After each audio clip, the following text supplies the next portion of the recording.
Hey, and welcome back to the VHS Club. We are back on our regular scheduled day and time. We are here in the middle of our Shakespeare adaptation run series, mini-series. I don't know what we're calling it. Last week we talked all about 10 Things I Hate About You, and today we are talking about O, which is really hard to look up online. You have to put like quotations around it and put movie after it because the letter O just try doesn't typing it into work. the IMDb database. Like if you type it into the website Internet Movie Database, IMDb, it doesn't even come up. Like you have to pick one of the actors and then go and click on it because it's there. But if you put O, you don't get it. Hilariously, there was a lot of, not to just dive right in, but hey, let's just dive right in. Yeah, let's dive in. There was a lot of, I don't know if you want to call it controversy, but there was a lot of discussion about what to call this movie. They didn't want to call it Othello, which is what play this movie is based on, but so they wanted like kind of a modern take on it. So they kind of went back and forth. They thought about calling it Odin, which is the name of the main character in this movie adaptation, but that felt weird to them. So they settled on O, but there was a lot of debate as to whether or not that would make sense. Probably in some ways because it is like short and a letter and probably hard for people to find and to talk about. So, I mean, I'm sure that in 2001, they were not thinking like, hey, Katie and Nat will have a really hard time searching this on Google. I don't think Google didn't exist then, so they didn't think anybody was looking it up on Google. They weren't thinking about that, but there was a lot of debate about it. So, I do love talking about O in this movie from beginning to end, and they always harken back to it throughout the whole movie, is the symbolism of O, of the circle. From the beginning of the movie, there's a spiral staircase that goes up to a circle or an O-shaped window on the ceiling. Yeah, it's a basketball hoop. They said it was like basketball the O of a basketball hoop. Yeah, which there's an iconic scene of Mekhi Phifer holding up the broken basketball hoop over his head, which we'll get to. And then they go back to it. The mezzanine in front of the school is an O. It comes up a lot, and it's usually every time that there's going to be like another tipping point. Yeah. Which I love.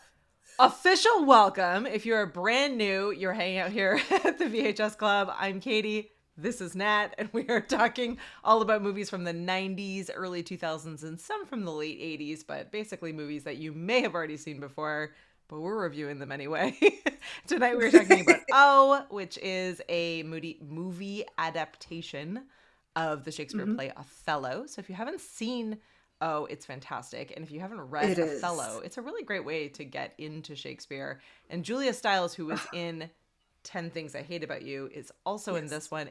And she's in a 2000 version of Hamlet, which we'll review next week. So we're on a mini Julia Stiles kick, which seems to be the theme of this show. We find like a movie and a favorite actor within that movie, and we end up doing a number of movie reviews with that actor. So here we are in Julia Stiles weeks, months. Yes.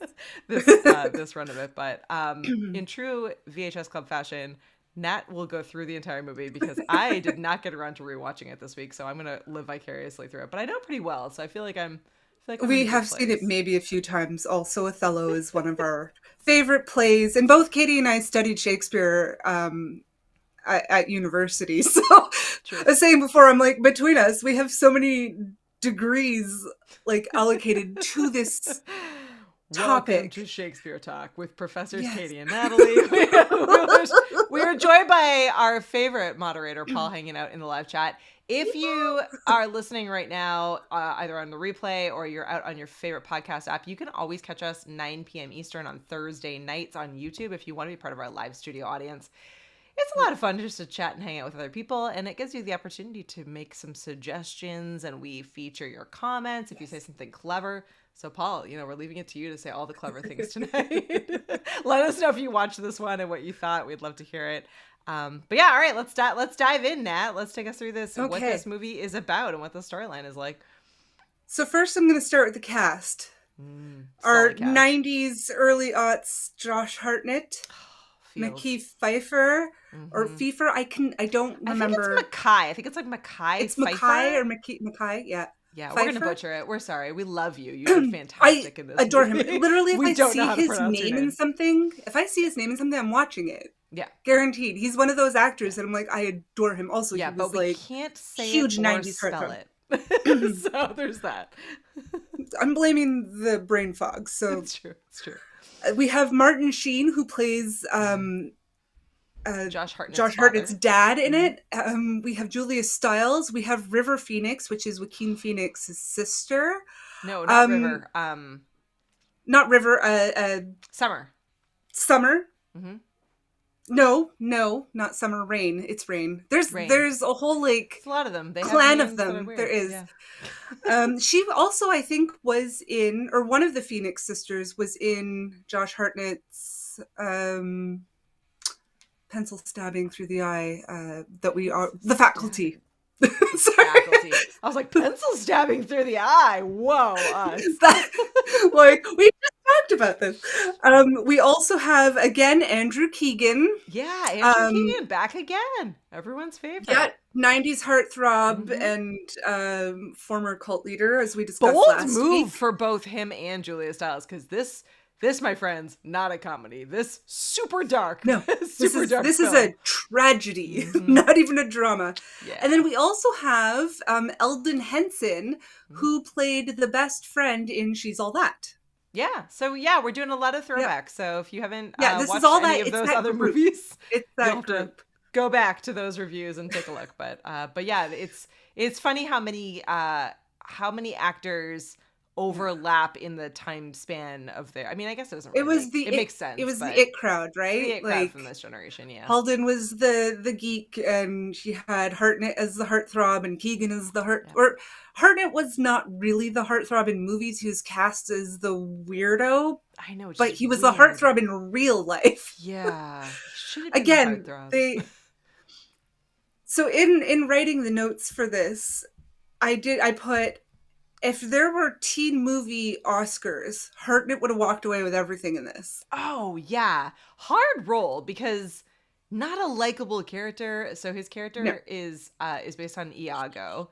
They call him Hugo in this movie. Hugo in the movie. But yeah, he's technically the main character. He's technically, but he's like filled with like anger and revenge, and he's like a really he's a sociopath, but like he's literally a sociopath. You sort of also feel for him a little. Go with me here a little bit. No. Like he causes all of the like downfall of all of these characters. Yeah. Like as Nat said, he really is the main character in this, but it's really spawned from like just being completely his misunderstanding. Invisible. Yeah, and like just he misunderstands everybody around him. Yeah. Sort of. Okay, so let's dive into the movie. We open the scene. Hugo voiceover doves, this beautiful symbolism of white, of innocence, of this group, and of flight and freedom. And he's talking about jealousy and how he knows he shouldn't be jealous, and it's irrational for him to be jealous, but he is. So it already sets up, he's overly rational. He doesn't understand emotions. We open the scene into a basketball game. So this movie is, so from the original play, Othello is a man that marries this woman Desdemona, and they come home to visit her father in his kingdom. Yeah. Othello is an extremely wealthy man from a foreign land. Yeah. And but the way they set it up in this movie is it's at a private sort of Ivy League-ish like boarding school where like all of these super rich kids are. And then there's Odin, which is the Othello character, who is the star basketball player. And he is brought in on a full scholarship to play basketball, and he gets the privilege of being part of this Ivy League school. He is mentioned to be the only Black student in the whole school. He's very other. He is not of their world at all, like both in race and in finances and in everything, but he's insanely talented and like, I mean, he's rich in talent, whereas the character in the play is rich. And he was like either a lord or a prince from his mother country. But in this, Odin is rich in talent, and Hugo, who wants to be the star, isn't. And he wants to be at least Odin's, you know, best friend, his go-to guy on the basketball court. And he isn't. It's Mike. Which is Michael Cassio in the play, played by Andrew Keegan. So it shows, we set up the scene where the coach, which is Hugo's father, is telling the team, get your head in the game, we've got this, we're all going to win. Hugo, pay attention, you know, and Odin, you're the best and just do your thing. And Mike, you go out there, and Hugo, hang back. And so we see right away that Hugo is, speaking of jealousy, he's ignored. He's not. He doesn't feel valued. Shushed. He seems to have no value. Then we're introduced to Desdemona, is the name of the character in the play, or Desi in the movie, and her best friend Emily. And Desi is dating Odin, and he's only been at the school for a couple of months. But you know, he's the most popular guy in school. He's a star of the basketball team. He's dating the prettiest girl in school, who happens to be the dean's daughter. And Hugo is dating her best friend and roommate, Emily, who is not as pretty and not as popular, but she's kind of the hanger-oner. But it's his in. It's his in to know what's going on with the in crowd, because now that Odin is at the school, he's no longer the golden boy. Mike is Desi's best friend next to Emily, and they seem to have known each other for many years, and is also now Odin's best friend. Hugo, so what he does is he wants to knock everybody off their game. He wants to sort of shift the power dynamic around so that he becomes the more important. It's not so much popularity that he's after, but it's importance. He wants to be the one that everybody looks to. So what he does is, with his roommate Roger, who is in love with Desi, he's like, hey, I heard they're going to break up from my girlfriend, aka Emily, the roommate. So it's like, you know, you have a shot. And he convinces him to do these little things that, well, not really little. He calls in an anonymous tip to the dean that Odin is abusing the daughter, Desi, which is his girlfriend. So we have this huge explosive scene where first it's set up, we see Hugo sort of whispering this to Roger, like, no, this is okay, you can do it, like, and it's really, I love that it's actually presented as a whisper, like it's not, it's gossip, he's not outwardly convincing him, he's not planting saying, oh, this is a fact thoughts. Little seeds, doubt. So then we have this explosive scene where Odin is brought into the coach's office, the dean is there, and then they bring in Desi, and Odin is being accused of basically date raping her, and she's like, absolutely not. And you can see there's suspicion cast, and it's very easily cast because Odin is black and Desi is white, and you could see that they're already in this like interracial authority relationship. Figures. That people are judging, and that So the movie's using race, as does the play, to really show this divisiveness. So then it kind of gets blown over because Desi's like, absolutely not. I've been dating him for 4 months and, we're very happy together and anything else is not your business. Yeah. Then we see Hugo keeps chipping away at this. There's a basketball game where Odin gets hurt. He hits his head. He goes to the hospital and he sees Mike comforting Desi by giving her a hug. Now, we already know that they're longtime friends. She considers him one of her best friends. Yeah. And Hugo sort of mutters under his breath, it's like, oh, he's more affectionate with her than I am with my girlfriend.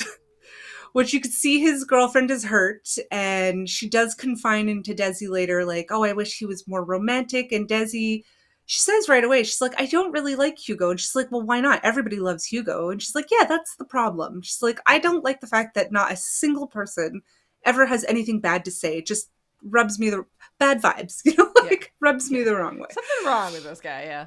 Yeah. So then it continues. He starts planting this seed. So already he's planted this seed in front of, the whole team that's in the waiting room waiting for Odin to get out of the hospital, that, their relationship seems inappropriate. Then we jump to an after party. Odin is fine. Everybody's super happy. And then he goads Roger into confronting Mike, saying, leave Desi alone. Is it any of Roger's business? Of course not. But Hugo has manipulated him into thinking he's going to be Desi's next girlfriend. Yeah. Boyfriend. Yeah. Whatever. He might be a little bit of a bitch in this, so whatever, Roger. It works out, yeah. Very easily manipulated. So then there's this huge fight, and as the fight progresses, finally Hugo and Odin jump in to help Mike out, but already damage done, and Mike is the culprit of the whole thing for beating Roger up. So then they all get hauled into the office, and essentially Mike gets benched. So there's a big game coming up, and, Mike is so upset, and Hugh goes, you know what, I will talk to Odin, but I think it'll, he doesn't have as much weight. Like, really, you should talk to Desi, and she could talk to her father, who's the dean.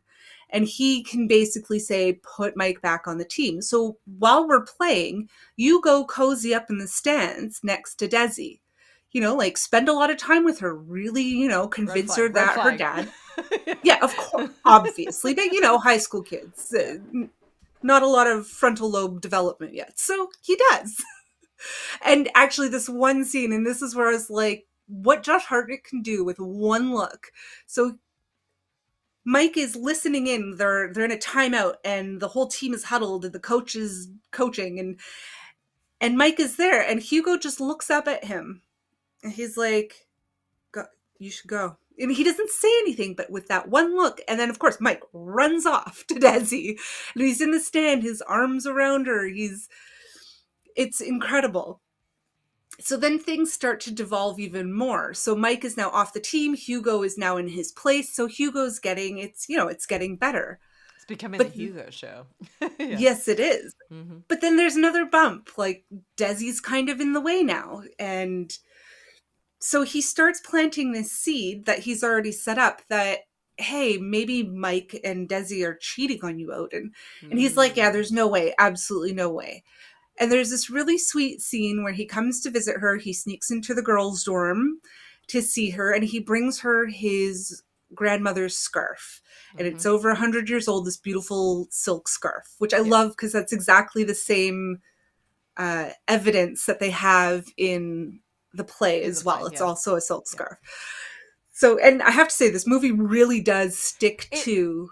It's the play. Yeah. So if you've been keeping up with us and you've been watching, various Shakespeare adaptations of the original plays, last week when we were talking about 10 Things I Hate About You, that's like fairly far off, right? So it's like really trying to be much more modern. It still has some of the dialogue. It certainly is still the same characters, but they're, largely renamed. It's set in a modern setting.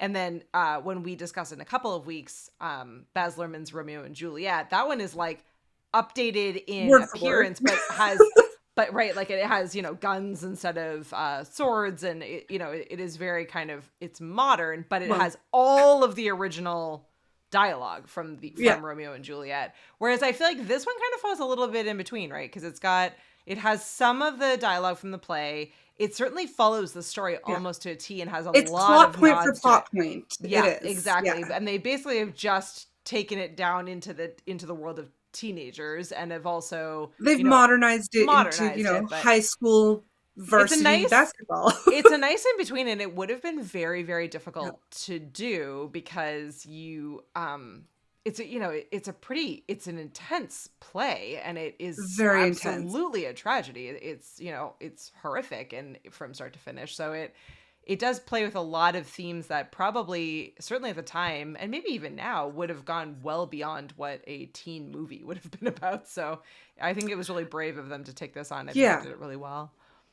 Yeah. So at this point now, Odin is questioning Mike. Yep. Mike is benched. Mike is being pushed out. And Hugo really leans into this. And he never outrightly at this point says to Odin, "Oh, for sure they're cheating." He's like, "Oh." He just hints and suggests. It seems strange that they spend so much time together. Don't you think? I wonder what that's about. And he just... And this is the power of Hugo or Iago. Yeah. Is suggestion, planting seeds. He never outright does anything that gets people hurt, which is brilliant. It's that whole like epitome of a villain who isn't actually doing anything but manipulating everybody around him to do things for him. Mm-hmm. Which is my fascination with Iago. Love the guy. So as this basically progresses, it gets to the tipping point where Odin totally spirals out. He gets benched. There's supposed to be some sort of like open house, like talent scout thing where he's supposed to, they're supposed to just run like drills and stuff like that.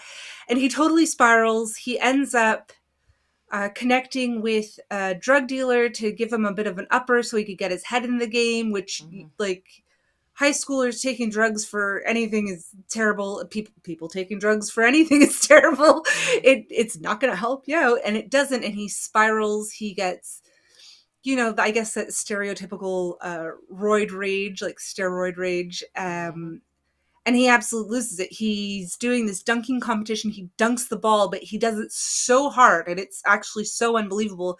He shatters the glass of the backboard. Yeah.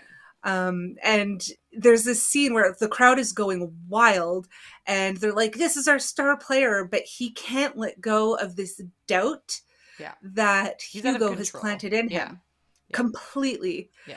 And then he takes out his aggression on the poor ball boy that comes to take the ball from him and ends up shooting the ball through the broken backboard, picks up the big O from the basketball hoop, holding it over his head. And people are now booing him, and he doesn't even notice. He's just full blind with rage. Yeah. So then we see Hugo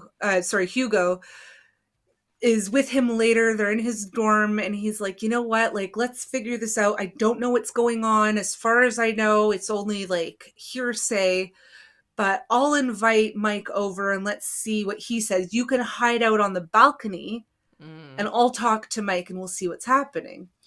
Mike is talking about some girl that likes him, not his girlfriend, Brandy, who is Bianca in the play, but somebody else. Because then when Brandy comes to knock on the door, he's like, "Oh God, this stupid girl."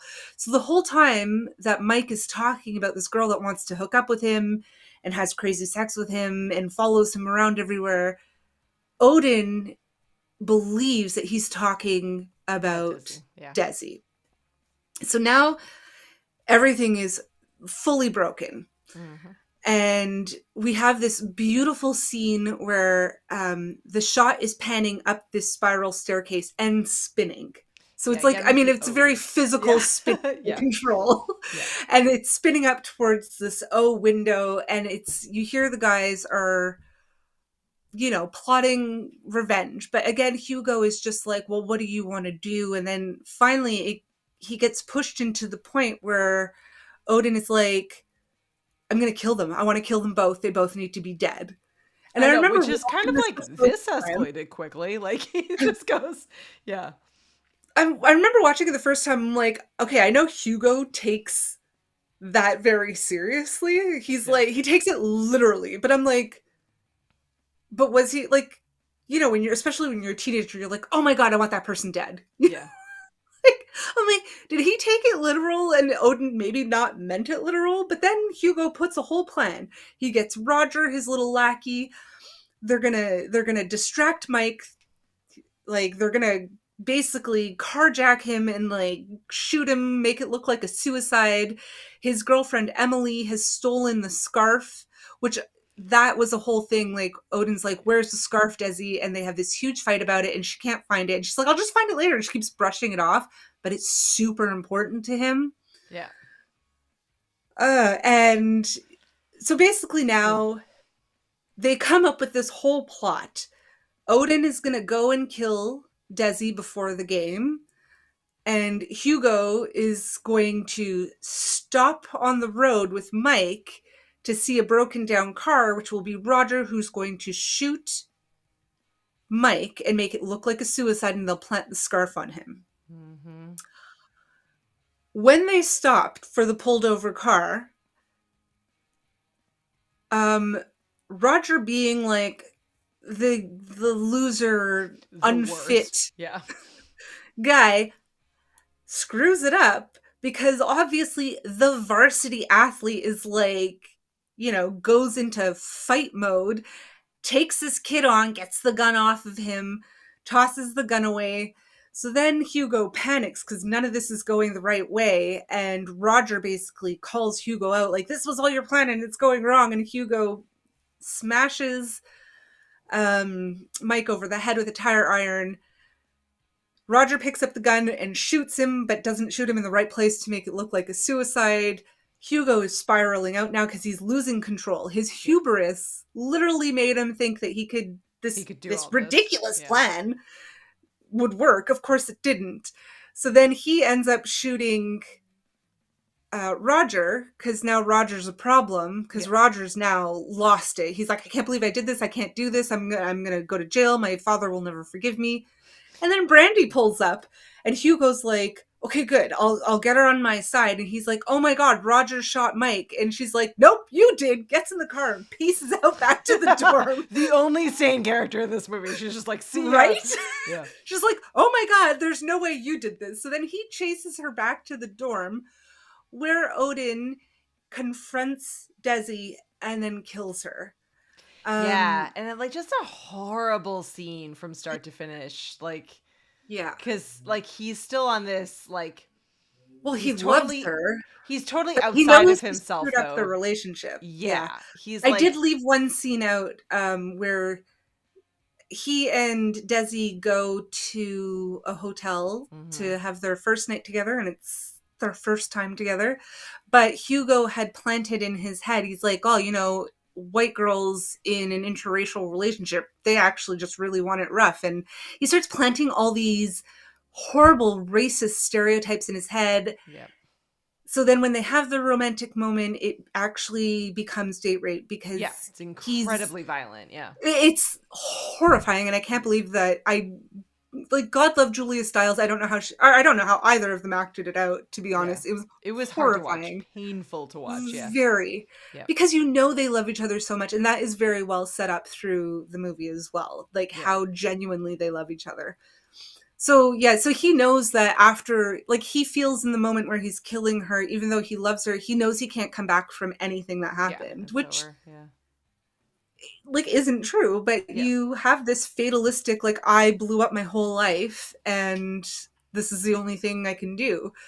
Very sad. And so Emily comes back, she finds him with the body. Hugo gets there, Brandy's running into the dorm screaming, Hugo killed everybody.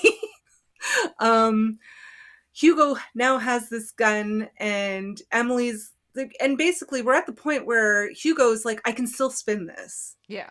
He could get, he could get out of it. Yeah.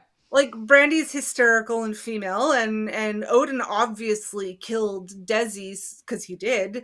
So So I didn't do anything wrong as far as anybody knows. Nobody saw me do anything wrong, so I can still get out of this. Yeah. And then Emily won't shut up about the scarf. She's like, no, I stole the scarf for you because you asked me to, and you gave it to Mike. And that's how Mike had it and gave it to Brandy. And that's how. Yeah. So it's like his whole plot devolves, and he shoots her.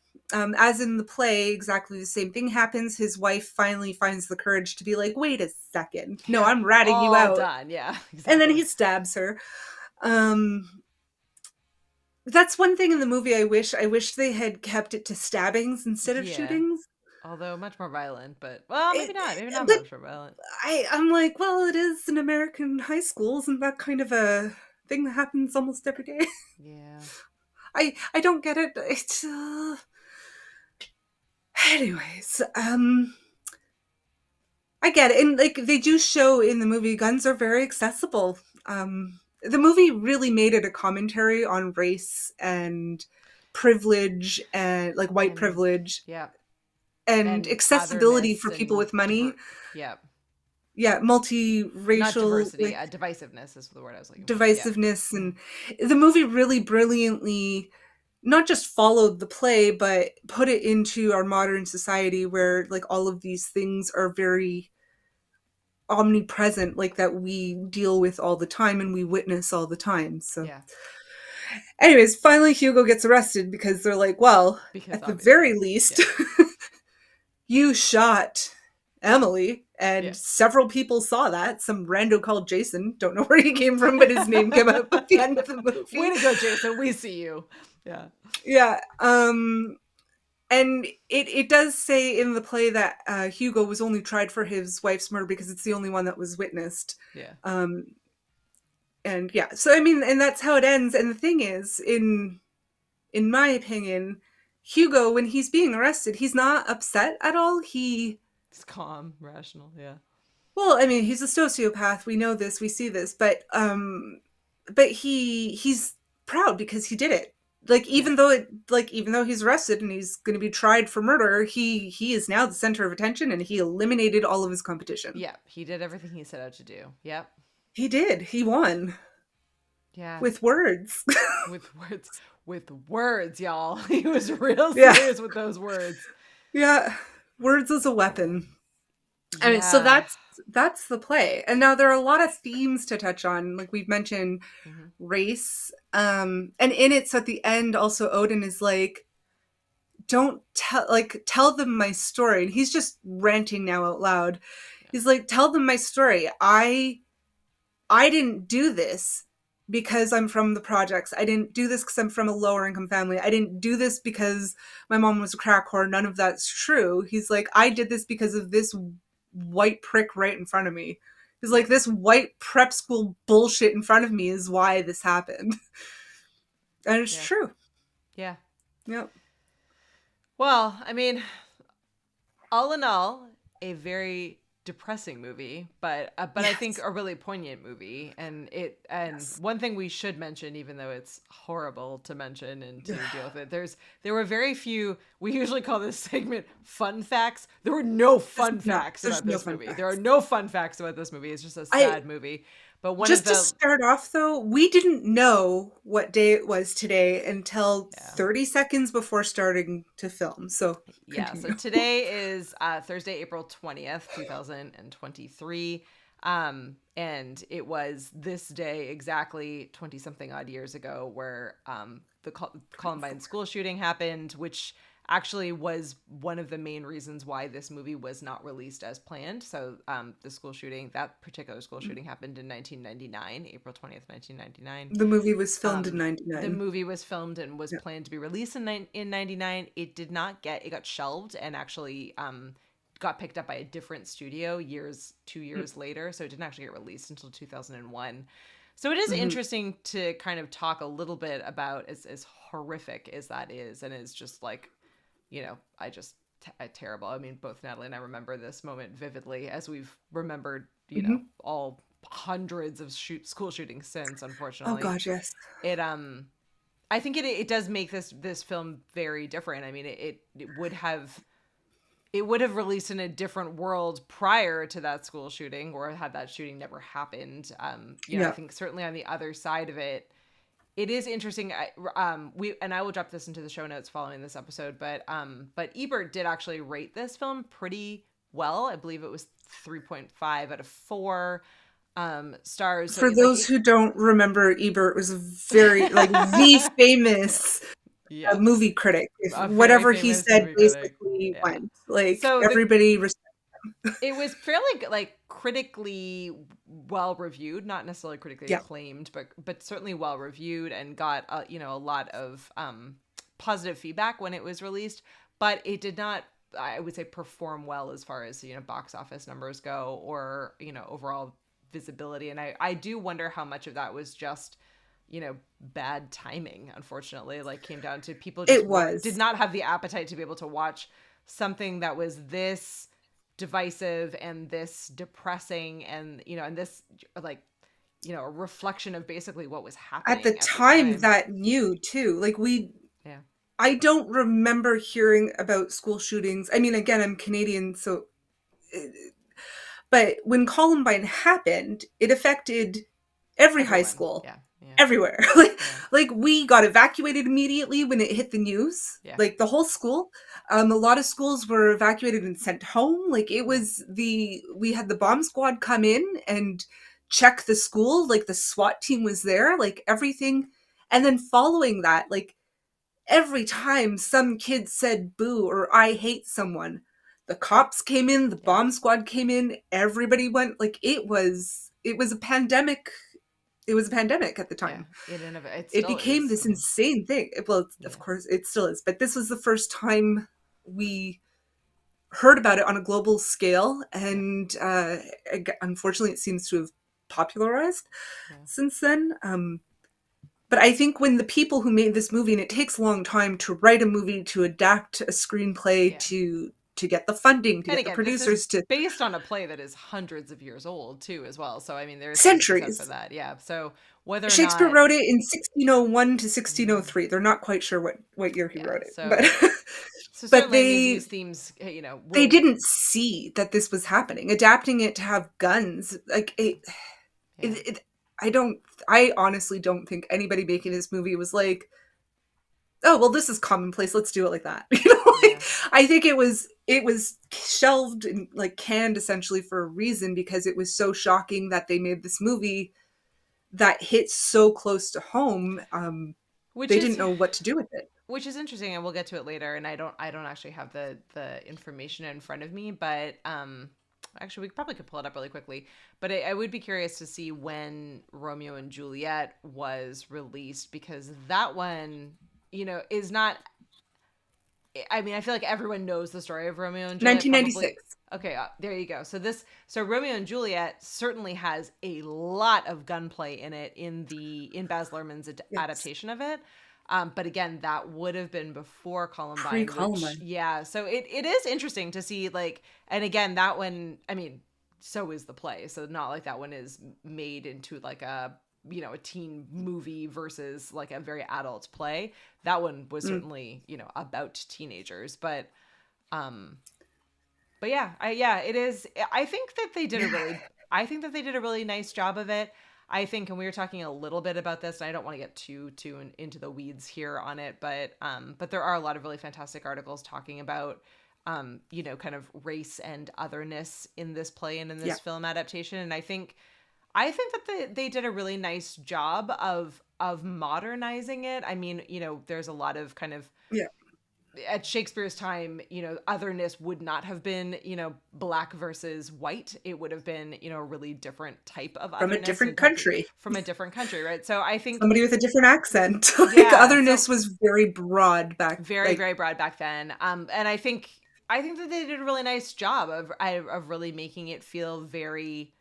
approachable for a modern audience, but still making people think and making it feel very raw and very gritty and painful to watch. I think that is hard to do and do well in the world of film. So I would give them all the credit for it. It's, it's unfortunately we're, in a time now looking back at this movie, I would love to say that in the past 20 something years, a lot has changed and we're in a better space. We are not, and I think we're in a space now where it is every bit as painful and difficult to watch as it would have been back then, as it probably would have been watching it performed in the world of Shakespeare. So it's sad that we haven't gotten past that, but it is good that we're still pushing this kind of content out. And I think it's important for people to see. I want to point out two of my favorite adaptations of Othello, also 90s movies, both. Nice. The first one, it was the Royal Shakespeare Company in 1990. They filmed a stage adaptation of Othello, starring Ian McKellen as Iago. We should just watch that one and make TikTok videos about it. Oh yeah. Yeah, exactly. Yeah. Now that is Iago. And I mean, Josh Hartnett really was comparable to that performance. I feel, I mean, again, he's a teenager playing a teenager in a teen setting. So it's different. You know what, Josh Hartnett, you should redo it. Let's do Othello. Let's get the whole cast back. I know. Adults doing it. You don't see Josh Hartnett in a lot anymore, or at least I can't think of anything that he said right now. But I would say that throughout the time where he was doing a lot of film, he always felt a little old-timey, like an old soul. Like he definitely did a number of films where he was playing characters that were much, much more sophisticated and even he added a little bit of film noir as well, but he feels to me, he always has felt to me like he belonged in those kind of film noir era movies where, like that's sort of where he, I think, belonged. That was before his time. That sort of quality to him is why Frank Miller, who did the graphic novels in the film adaptation of what were those? Elijah Wood plays that absolutely horrifically terrifying character. Yes, Sin City. Yeah, Sin City. Yeah. Like, I love instead of that famous Jessica Alba Bruce Willis scene, I'm like, Katie, you know what I'm talking about. Elijah Wood. Like, that's our vibe. 100%. Yeah, so Sin City was actually what Frank Miller, the creator, did was he filmed this quick little scene with Josh Hartnett. It was like a short film. Yeah. With Josh Hartnett playing like a PI, and that's how he got funding, and that's how Sin City came to be, was Josh Hartnett playing that character in this black and white graphic novel type. Anyways, it was fantastic. And I think Josh Hartnett was also in Black Dahlia, right? Yes, the remake of the Black Dahlia. Yeah, that was another one that he originally called Blue Dahlia. Oh, right. The original movie was called Blue Dahlia, based on the Black Dahlia murder. Yes. Yeah, in this which was fantastic. Of true crime, I feel like they should redo that one. That would be another. That'd be a great movie. That's a good one. But again, they need to learn the transatlantic accent. They do. There's a new transatlantic show on Netflix that I have not yet seen. I saw that. I haven't. I saw the headline. I didn't see it, but let's see what. Oh yes, and so 1996, there was an Othello starring Lawrence Fishburne as Othello, and he does not look anything like you think of in The Matrix. You're like, if you saw the two pictures, two headshots from one from each movie side by side, you'd be like, not the same person. Like, nah. That is also, he is an amazing Othello. An amazing actor, yeah. I want to mention a fun fact. The first Black actor to play Othello was in 1825, and the actor's name was Ira Aldridge. Oh, nice. Yeah. On the stage? When was it? Stage. There was no film at the time. There was no film at the time. She asks the question before really thinking through the answer. Fair enough, yes. No, you're not too far off, because I think the first film was in 1899, and it was actually just a shot. It was more of a journalistic thing. Sure. I think it was some British movie maker made a black and white of the Ned Kelly gang in Australia, because they had created this body armor suit. Anyways, if you don't know the Ned Kelly gang, there's a great movie with Orlando Bloom. Isn't Heath Ledger I believe he's Heath Yeah, I Ledger was as gonna say well. there's a throwback to last week as well. And also just look up the Ned Kelly gang. Like they were like kind of the Robin Hood of gang of Australia. Anyways, they're very, very cool. Very interesting history. But oh yes, man, so we the did first this black entire actor. episode not with our background. Okay, there we go. So this is our VHS cover for our listeners. It's Mekhi Phifer when he's holding up the Holding in up it the it's just the O. O, but he was actually it's from the scene where he's holding up the broken basketball hoop. I know, which And would have Josh been a Hartnett. better cover, weirdly enough. Speaking Well, of, I find this cover makes it look a little more Shakespeare-y and it does. instead of more like basketball high school movie. It's true. So it gives it a little seriousness, I think. But okay, that's fair enough. I will say I am kind of impressed. So when we first started to do this podcast, I was like, all right, we're doing a video podcast, so I'm gonna have the like VHS box next to us while we talk. So for those listening, if you're like, what the heck, we have the VHS. Normally, this episode I failed. Normally we have the VHS box next to us. And I've managed to find a VHS box for every single one we've done so far. Even so, this one is early 2000s, and we've done one other one. I think that was oh, maybe not. Maybe the other ones have just been late 90s. But yeah. So have yet to. I guess it means we're on track. So when we find a movie that's too far into the 2000s that we don't have a VHS box, we can't do that one. I think if we hit like the 2005, 2006 mark, it's all DVD. There's definitely no more VHS. Then we won't be able to review those ones. Sorry, everyone listening. We'll have to have a different show at that point. Except for maybe She's the Man. We're gonna review that one. Oh yeah, so we do. Amanda Bynes, Channing Tatum, Shakespeare. Love it. Yeah, so if you're playing along with us, I think that. So next week we will do Hamlet, that was filmed in 2000. There are tons of movie versions of Hamlet. We will do the one that includes Julia Stiles that was filmed in 2000. And then we will do Baz Luhrmann's Romeo and Juliet because we have to do that one. It's iconic. And then the following week we are going to do She's All That. She's the Man. It starts with She's and I'm like, She's All That. She's the Man. We've already done She's All That. She's the Man. That's which is early Channing Tatum, guys. Early Channing Tatum. It's a little late for us, but we'll make an exception of it because I do think it's a really great Shakespeare adaptation to include. I mean, and then will wrap it was funny. We'll wrap our Shakespeare adaptation at that point, and then we can go from there. Maybe. I told Katie earlier, she's like, should we do these ones and then wrap it up? I was like, we could just do this Shakespeare. We'll just ride this out. Like, I can do this forever. We'll rename the podcast Shakespeare Adaptations. The VHS Club Reviews. Our buddy nothing but Shakespeare adaptations.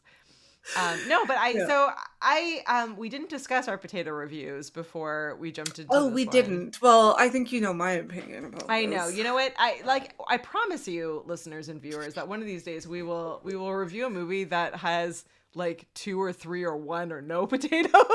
But so far, wait till I make Katie watch Waterworld. I think Katie's husband and I, I'm pretty sure, are the only 2 people on the planet, other than Kevin Costner, that liked Waterworld. So that will average out to about 1 potato. Yes. I love that movie. Yes, people love it or hate it. So there you go. I also, like Dane loves Gattaca. I have mixed feelings about Gattaca, but maybe it's because I've seen it so many times. Without further ado, this one. 5 potatoes. I mean, again, I just think if I was going to give it less, I would give it less almost entirely based on the fact that it suffered from just being released at a really bad time. Yeah. Otherwise, I really do think that it was brilliantly done and they really did hold very true to the original play without with enough modern nods and a really brilliant cast. Like this would not have been an easy play to take on and do a modern adaptation of. Like there are not that many past this date that I can think of. Maybe it's just not trendy anymore to do Shakespeare plays as movie adaptations. I don't know. But yeah, I can't think of. I actually one of the things I noted. One of the things I noted in this was like I missed this sort of era of like seamless multicultural or multiracial casting. Like I mean, yes, Othello was specifically one of the only Black characters to grace the screen, and that was specific because of this that play was that based it was on the adapting. story. Yeah, exactly. But I'm like, these movies that had like interracial couples, and like it was edgy then to do that, and it was the thing to do. But I'm like, I miss how they made it fairly seamless in the time. Yeah. Like, if you look at the movie, like there's a decent representation, and the soundtrack was fantastic, and I kind of miss that. I do miss the good soundtrack. Like now it's always like we're making a point when we like, you know, cast somebody of a certain whatever to be like, I feel like nowadays people are checking off boxes, and like that's not how the real world is. The real world, we all exist here. We are all here together. But oh gosh. Well, I want to shout out, thank you to Aggie, who was hanging out in our studio audience. We have Paul, we have Kimberly, who is always hanging out here. Thank you so much. It means the world to us for you to be hanging out in our, what we affectionately call our live studio audience. If you want to be part of our live studio audience, you can always catch us on YouTube. We are the VHS Club. So you just look up the VHS Club or youtube.com/@ the VHS Club will get you here. You can email us, the VHS Club pod@gmail.com, if you want to send in any movie suggestions. We're working on a pretty long list. We're really geeky, but we're happy to fit something in if you're like, wait a second, you've got to cover this one. And if you want to be a guest on the show, we'd love to have, you know, different viewpoints come on. I think once we get kind of out of this mini series on Shakespeare, we'll take on some fun guests. I know we have Mel, who I want to bring on to talk about Clueless, and we'll bring Dane on. Which is going to be our Jane Austen spiral, by the way. yeah. When we hit Clueless, expect all that Austen, because Clueless, again, is an adaptation from classic literature. It's true. I think that they should just keep doing adaptations. I really feel like that's the safe spot. Is this our niche? Did we find a niche? Exactly. We found a niche. I have a fun fact about the podcast. So one of our I have a fun fact, but it's about the real life of the podcast. Okay. One of our diehard listeners, Joanne, she wanted to watch 10 Things I Hate About You before listening to the podcast. Of course. And she doesn't have it on DVD or VHS, so she was like, I'll try and find it online. Like, she goes to Amazon Prime, which I want everybody to know, Amazon Prime in Canada is not the same. Yeah. The same. It is. Can we send her the DVD? I'll order the DVD. I have the DVD. I'm going to bring it. I'm going to see her this weekend, and I will bring it to her. We have got you covered. You need to see this. Do you know how much it is? No. To download on Amazon Prime? To download the digital copy? Amazon Prime.ca. Here it would be anywhere between $8 and $15 is what the American price would be. $70 with a zero? $70? $70. Oh, no, that shouldn't be a thing. She's like, why can't I find this movie anywhere to just buy? And I was like, I have it. I will bring it to you. Because you live in $70? I know there's like 5 of us up here, but whatever. Big landmass, not a lot of people. They should be all fans of this movie, so this is disappointing. Amazon just really, like, come on, you put that little dildo rocket in space, but you can't give us fair pricing.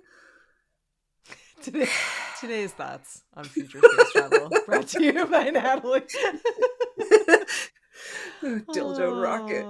Never getting over that. It is.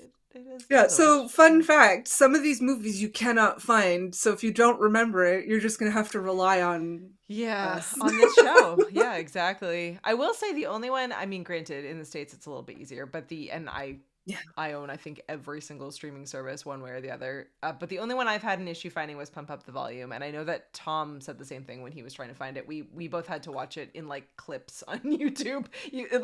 There was, like, 25 clips that made up the entire movie if you watch them back to back. So someone just made like a YouTube playlist that comprised the movie. And it's crazy to me because I would have 100% paid for it. And I'm sure I actually have it on DVD, but my DVDs are all boxed up since we just moved a few months back.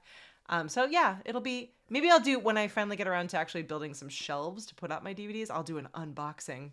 And I can unbox my retro DVD collection, DVD and VHS collection. It'll be a fun thing to follow us on Instagram. Which, final plug of the show, if you're not following us on Instagram, please do. We would just love that. We are the VHS Club Pod on Instagram. There is another The VHS Club, which you should also follow. They are pretty cool. They seem cool. They seem cool. And they're just sharing like fun VHS stuff. But yeah, and let us know what you want to see there. We're happy to share kind of behind the scenes or any fun facts or all kinds of stuff in between. I think that'll be Paul's laughing with us. I think that will be a fun space as we build it out and develop it. So open to any ideas anyone has. There is also, I did grab the Twitter handle, the VHS Club, which I randomly post just thoughts while watching something. It might be a movie or TV show, and it's usually like why is that happening? So it's not something I do consistently, but I grab the handle just to have it, and then occasionally if I'm watching something and I see something that's absurd or funny, I will post it. But it's not going to be a strong follow, guys. There you go. Not yet. If you want to hang out with Nat, you can hang out on Twitter. My Twitter has been a ghost area since like, I don't know, about 8-ish years ago when I just gave up. I was like, you know what? I'm not good at tweeting. I'm just not going to be here anymore. My last VHS tweet was I tried to watch Daisy Jones and the Six, which is supposed to be, and I'm going to say it loosely based on Fleetwood Mac. Nat has feelings, yeah. Because they made it all Stevie's fault, and I just couldn't stomach watching the rest of it. I'm like, what do you mean it's Stevie's fault? I haven't started that because you literally everybody in the band has taken turns kicking Lindsey Buckingham out of the band, and the show tries to blame it on Stevie. And I'm we're going to go on record to say that is our first zero potatoes. Don't watch that show. That is a no potatoes. It doesn't even get a potato. Doesn't even get a potato eye. Like, no, I'm sorry. No potatoes. Christian Tater does not like that show. Sorry if you like that show. And I feel bad. I love the actors in it. They did so good. They sing all their stuff. The songs actually just didn't unfortunately, whoever wrote the songs just couldn't get that magic that Fleetwood Mac has. Anyways, I like the idea of it, but it just let me down. Really, I just need a witchy show about Stevie Nicks. Yeah. Being this fabulous white witch, just manifesting everything and being amazing. Yeah. I would watch that. If you're going to fictionalize Stevie Nicks, do that. Yeah, do it properly. Paul says that show owes us potatoes. I'm with you, Paul. That show does owe us potatoes. And it's crazy. The cast is talented. It's just, talented cast. I've been watching the new, since we're on we have 3 more minutes left before we're done, so we can just hang out here. But I've been watching the new Rob Lowe show, Unstable. I think it's called Unstable. And my brother put that in our Netflix queue. I haven't watched it yet. I've been really enjoying that one, and because Dane and I are old and ridiculous about everything, it took us a very long time to realize that the show actually stars Rob Lowe's son, because I don't watch any news or exist in the normal world. And so for the longest time, we were both like, this guy is really strange looking. He like kind of looks like Rob Lowe, but like not. And like sort of looks like maybe he might be like a Ken doll, but like not. He's 50% Rob Lowe. Yeah, and then we finally caved and looked him up, and we're like, oh, it's Rob Lowe's actual son. And he actually wrote or has written a lot of the show. It's really fun. It's my new like half an hour end of the night. In fact, probably when we hang up, that will be what I watch before going to bed. That's like my end of the night, good job, you did it TV show. I need like a half an hour of ridiculousness, and then I love that you have like a half-hour sitcom, and I'm like, I'm just gonna watch a wee cozy murder mystery before I go to bed. I do a lot of that, but not with Dane. so I have to admit, I was reading a book, and I was like, I'll just read like half a chapter and go to bed, and then it was like 3 a.m, so I really screwed up last night. Yeah.